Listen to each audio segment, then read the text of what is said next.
High ব্রুয়ান, আসসালামু আলাইকুম। আশা করছি আপনারা সবাই অনেক ভালো আছেন। আমিও আলহামদুলিল্লাহ ভালো। তো আজকে আমি আপনাদের সাথে বৃহস্পতিবারের একটি ব্লগ শেয়ার করছি। আর এখন হচ্ছে সকালবেলা, আমি নাস্তা তৈরি করছি। নাস্তা বলতে প্রতিদিন যেটা খেয়ে থাকি, রুটি, তারপরে ডিম ভাজি, ব্যাস এইটুকুই, আর তেমন বেশি কিছু না। তো নাস্তাটা করার পরই আমি দুপুরের রান্নাটা করে নেব। আর আমার আজকের ভিডিওটা আমি সকাল থেকে রাত পর্যন্ত রেখেছি। তো আশা করছি আজকের ভিডিওটা ভালো লাগবে। আর যদি ভালো লেগে থাকে, যারা এখনও আমার চ্যানেলটি সাবস্ক্রাইব করেননি তারা প্লিজ চ্যানেলটি সাবস্ক্রাইব করে নেবেন। আর ভিডিওর মধ্যে একটা লাইক দিতে একদমই ভুলবেন। তো রুটিগুলো ছেঁকে নেওয়ার পরে এখন আমি ডিম ভেজে নিচ্ছি। আর সকালে জুহি এসেছে, তো আমরা তিনজন মিলে একসাথে নাস্তা করব।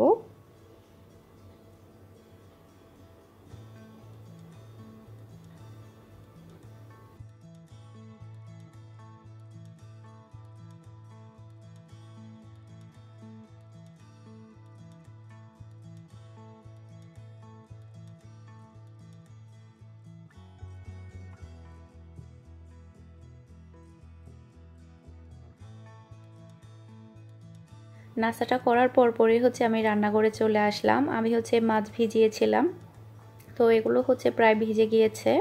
এখন আমি কেটে নেব। তার আগেই নাস্তা করার পরে যে কয়েকটা প্লেট বাটি হয়েছে সেগুলো ক্লিন করে নেব। তো আজকে দুপুর আমি রান্না করছি বাটা মাছ ভুনা, তারপরে ডাল, তারপরে আলু ভাজি। আর আলু ভাজি করার কারণ আমার বাসায় একদমই কোনো সবজি নেই, একদম কোনো একটাও সবজি নেই, সব কিছুই শেষ হয়ে গিয়েছে।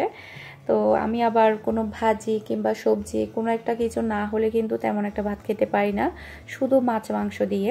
তো একটু সবজি হলে তারপরে খুব ভালোভাবে কিন্তু ভাত খাওয়া যায়। তো শুধু মাছ মাংস দিয়ে কেমন যেন আমার খাওয়াটা হয় না। তো সেই জন্যই আসলে আলু ভাজিটা করব।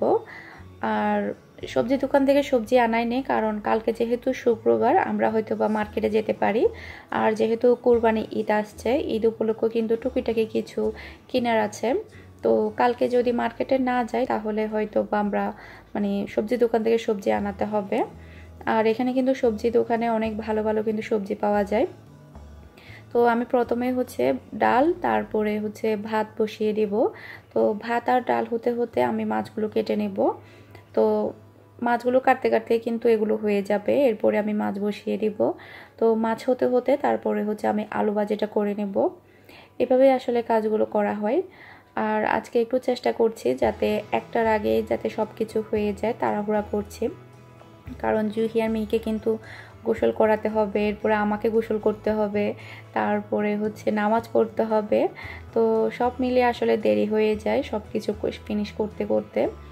তার কারণ আমি একটু ঘুম থেকে লেট করে উঠি, কারণ আমার ঘুমাতে একটু বেশি লেট হয়ে যায়, যার কারণে উঠতেও বেশি অনেক লেট হয়ে যায়। এজন্য ম্যানেজ করতে একটু কষ্ট হয়ে যায় সব কিছু।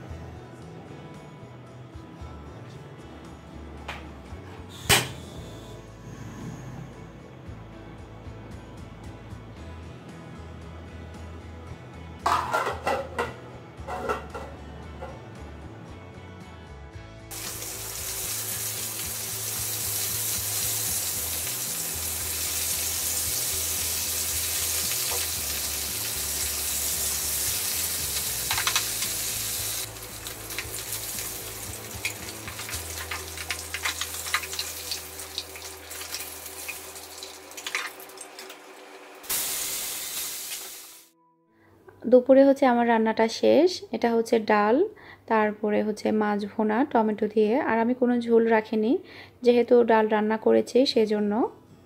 যদি ডাল রান্না না করতাম তাহলে আরও একটু ঝোল রাখতে পারতাম। আর এটা ভাত।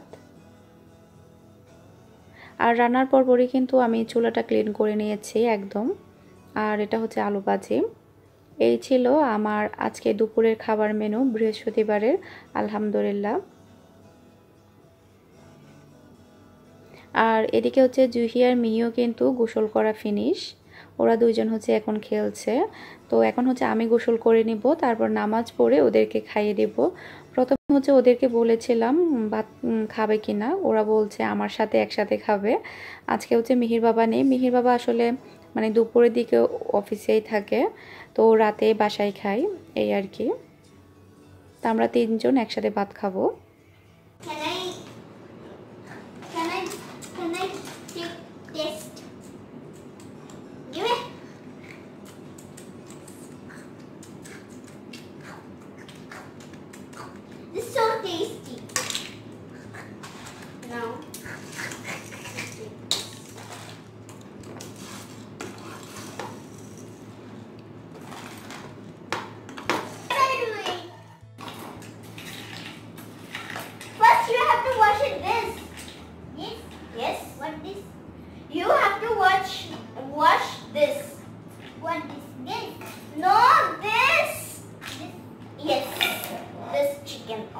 Wash it now. Go to tap. Go. Go.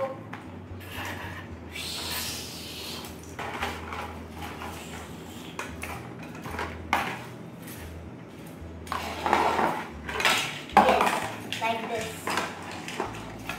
Take water from there. Give me that. Give me.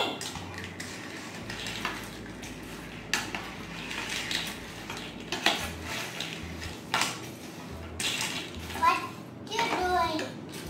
I'm making that. তো এখন হচ্ছে 5:30 মতো বাজে, আমি হচ্ছে মিহিকে আর হচ্ছে জুহিকে প্রাইভেটে দিতে যাচ্ছি। ওদেরকে দিয়ে হচ্ছে তাড়াতাড়ি বাসায় চলে আসতে হবে, কারণ আজকে অনেক কিছুই করার প্ল্যান করেছি, দেখা যাক কি কি করতে পারি। আসলে যখন সকালে ঘুম থেকে উঠি তখন কিন্তু আমি আজকে এটা করব ওটা করব অনেক কিছুই কিন্তু আমি প্ল্যান করে রাখি, দেখা যায় সব কিছুই কিন্তু আমি ফিনিশ করতে পারি না। আর এখন কিন্তু দেখুন একদম মাঠের মধ্যে কিন্তু প্রতিদিনই খেলছে, যার কারণে কিন্তু মাঠের উপর দিয়ে যাওয়া যায় না ওই পাশে, তো রুট হয়ে যেতে হয়, এই যে রুট, তো এটা ঘুরে কিন্তু যেতে হয়, যেদিক দিয়ে হচ্ছে বাস দেখা যাচ্ছে সেদিক দিয়ে যেতে হয়। এখন হচ্ছে সন্ধ্যার পর, গতকালকে হচ্ছে আমাকে একটা আপু কমেন্ট করেছে, আপু হচ্ছে ওমানেই থাকে, তো আপু নাকি অসুস্থ, মার্কেটে যেতে পারছে না, তো ওনার নাকি কেক খেতে ইচ্ছে করছে।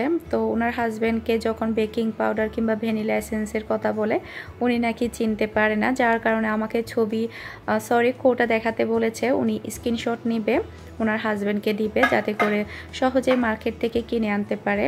তো ওই আপুটার জন্যই আমি হচ্ছে বেকিং পাউডার আর হচ্ছে ভ্যানিলা এসেন্সের কোটাটা দেখাচ্ছি। তো আপু চাইলে তুমি স্ক্রিনশট নিয়ে নিতে পারো। আর আপুটার আইডির নামটা আমার এই মুহূর্তে মনে পড়ছে না, যার কারণে আমি নামটা বলতে পারছি না, এর জন্য আমি দুঃখিত।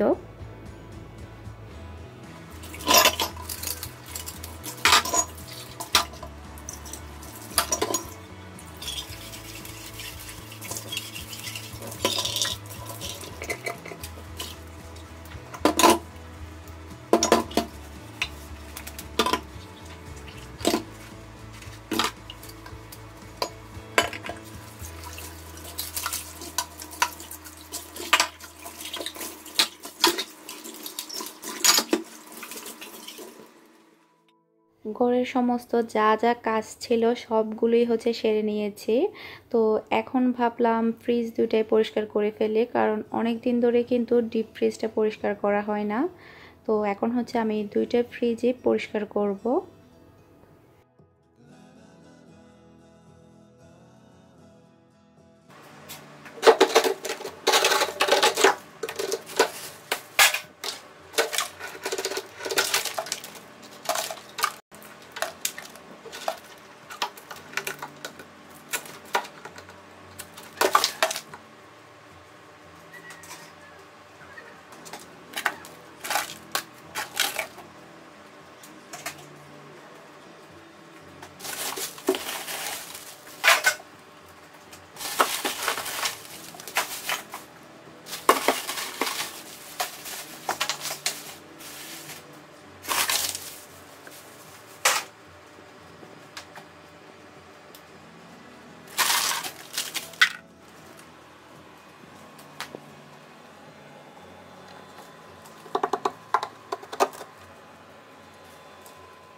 আমার ডিপ ফ্রিজে কিন্তু প্রচুর পরিমাণের বরফ জমেছে, তারপরে হচ্ছে প্রচুর ময়লাও কিন্তু হয়েছে। তো বরফগুলো গলতে গলতে এ ফাঁকে হচ্ছে আমি বরফ ফ্রিজটা হচ্ছে পরিষ্কার করে নেব। তো এখন আমি সব কিছুই বের করে নিচ্ছি। সকাল থেকে রাত পর্যন্ত কিন্তু প্রচুর কাজ থাকে, মানে একটা সংসারে সব কিছুই আসলে সুন্দরভাবে ম্যানেজ করা যায়। আমার ক্ষেত্রে আসলে যেটা হচ্ছে, যেহেতু আমি 2টা চ্যানেল চালাচ্ছি, আমি আমার রান্নার চ্যানেলে কিন্তু প্রতিদিন ভিডিও দিতাম। আগে প্রতিদিন না পারলেও আমি একদিন পর পর করে ভিডিও দিতাম, কিন্তু ইদানিং আমি আমার রান্নার চ্যানেলটা মোটেও সময় দিতে পারছি না। আমি এক মাসে মনে হয় 4 থেকে 5টা করে ভিডিও দিই, মানে এক সপ্তাহ পার হয়ে যায় আমি একটা ভিডিও কিন্তু দিতে পারি না। এমন না যে আমার রেডি করা নেই, আমার কিন্তু প্রচুর পরিমাণের কুকিং চ্যানেলের জন্য ভিডিও রেডি করা আছে। মানে ল্যাপটপে অনেকগুলো রেসিপি কিন্তু অলরেডি করা আছে, প্রায় 10 থেকে 12টা মতো হবে। আর আমার মোবাইলেও কিন্তু অনেক রেসিপি আছে কুকিং চ্যানেলের জন্য, কিন্তু আমি যেটা সত্য কথা, আমি এডিট করার জন্য সময় পাচ্ছি না। ফ্রিজটা সম্পূর্ণভাবে ক্লিন করা শেষ, আর আমি বাস্কেটগুলোও কিন্তু ক্লিন করে নিয়েছি। তো বড় বক্সটার মধ্যে হচ্ছে একটু ফেটে গিয়েছে, মানে তো এখন হচ্ছে একটু ট্যাপ মেরে দিচ্ছি। তো যেটা বলছিলাম আসলে সারাদিন কাজ কর্ম সব কিছুই কিন্তু হয়, কিন্তু দেখা যায় কি একটা যে ভিডিও এডিট করব, ভিডিও এডিট করতে কিন্তু ভয়েস দিতে কিন্তু প্রচুর সময় লাগে, ওই সময়টা আসলে আমার হচ্ছে না। যেহেতু আমি ডেলি ব্লগিং করি, তো ব্লগ চ্যানেলে কিন্তু আমি প্রতিদিন একটা করে ভিডিও দেওয়ার চেষ্টা করি। তো ওই ভিডিওটা আসলে অনেক বড় থাকে, দেখাই যায় যে 17, 18 কিংবা 15, 16 মিনিট পর্যন্ত হয়ে যায় ভিডিওটা। তো ওই ভিডিওটা এডিট করা, ভয়েস দেওয়া সব কিছু মানে করার পরে আমার আর ইচ্ছে করে না কুকিং চ্যানেলের জন্য একটা ভিডিও রেডি করি। ব্লগ চ্যানেলের জন্য ভিডিওটা এডিট করতে করতে কিন্তু অনেক রাত হয়ে যায়, যেহেতু আমি রাতের খাবার দাবার শেষ করার পরে আমি ভিডিও এডিট করি। তো এরপরে কিন্তু প্রচুর রাত হয়ে যাওয়ার কারণে আমি কিন্তু আর কুকিং চ্যানেলের জন্য ভিডিও রেডি করা থাকার সত্ত্বেও কিন্তু এডিট করতে পারি না, যার কারণে আমি এক সপ্তাহ হয়ে যায় আমি একটা ভিডিও দিতে পারি না কোনো মতেই। তো আমি এখন চিন্তা করছি, আমাকে দিয়ে মনে হয় 2টা চ্যানেল চালানো সম্ভব না। আর আমার কুকিং চ্যানেলটা কিন্তু আমার খুবই শখের, বুঝতে পারছি না আসলে কি করব, মানে 2টা চ্যানেলকে আমি আদৌ ভালো মতো চালাতে পারবো কি না।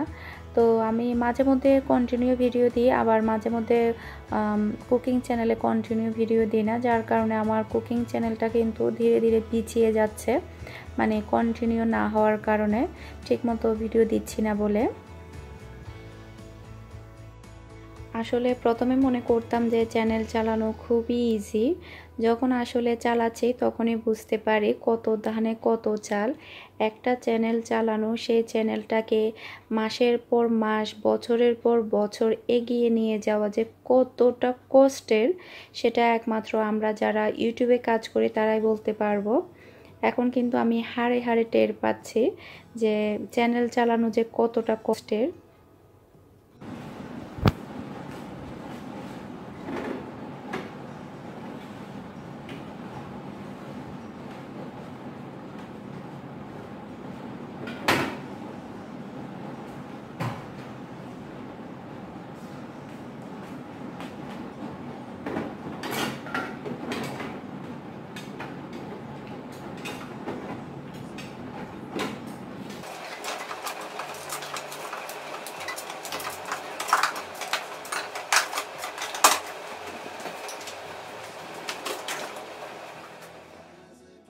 আমি কিন্তু নিজের প্রতি অনেক বেশি আত্মবিশ্বাস রাখি, তারপরও কিছুদিন ধরে মনে হচ্ছে আমার বোধহয় চালানো সম্ভব হবে না, আত্মবিশ্বাসটা হারিয়ে ফেলছি, আমাকে দিয়ে মনে হয় সম্ভব হবে না, আমি মনে হয় পারবো না, এই ধরনের অনেক প্রশ্নই কিন্তু মাথার মধ্যে আসছে। তো আপনাদের যদি কোনো টিপস থেকে থাকে, মানে এই ধরনের হতাশা থেকে যদি আমি বের হতে চাই, তাহলে কি করা যায় আমাকে জানাবেন।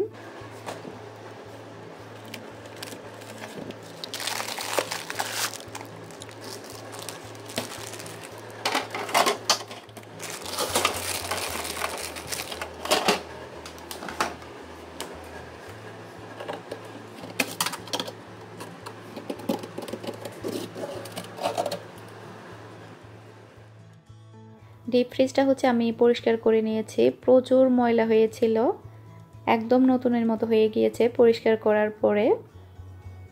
আর এটা কিন্তু বেশি দিন হয়নি, এখনও 1 বছর হয়নি। আমার আরও একটা ছিল, ওটা নষ্ট হওয়ার পরে আমি এই ফ্রিজটা কিনেছি, এখনও 1 বছর পূরণ হয়নি এই ফ্রিজটা। তো পরিষ্কার করার পরে দেখুন একদম নতুন। আর আল্লাহ তাআলা যদি বাঁচিয়ে রাখে, আগামীকাল কিংবা পরশুর দিকে হয়তোবা রান্নাঘরটা ডিপ ক্লিনিং করব। এখন হচ্ছে আমি সব কিছুই গুছিয়ে রাখছি, সব কিছুই হচ্ছে গুছিয়ে রাখলাম। গুছিয়ে রাখার পরে দেখুন এখন অনেক সুন্দর লাগছে।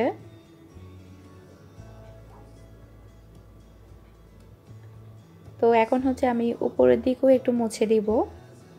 আর উপরে তো আমার মেয়ে যা অবস্থা করেছে কালার পেন্সিল দিয়ে, কি আর করব, বাচ্চা থাকলে কিন্তু এরকমই হয়। পুরো ফ্রিজটাকে কিন্তু একদম নষ্ট করে ফেলেছে ও। তো আশা করছি আমার আজকের এই ভিডিওটা আপনাদের কাছে ভালো লাগবে। আমার ভিডিও যদি আপনাদের কাছে ভালো লেগে থাকে, যারা এখনও আমার চ্যানেলটি সাবস্ক্রাইব করেননি তারা প্লিজ আমার চ্যানেলটি সাবস্ক্রাইব করে নেবেন। আর ভিডিওর মধ্যে একটা লাইক দিতে একদমই ভুলবেন না। আজকের মতো বিদায় নিচ্ছি, আল্লাহ হাফেজ।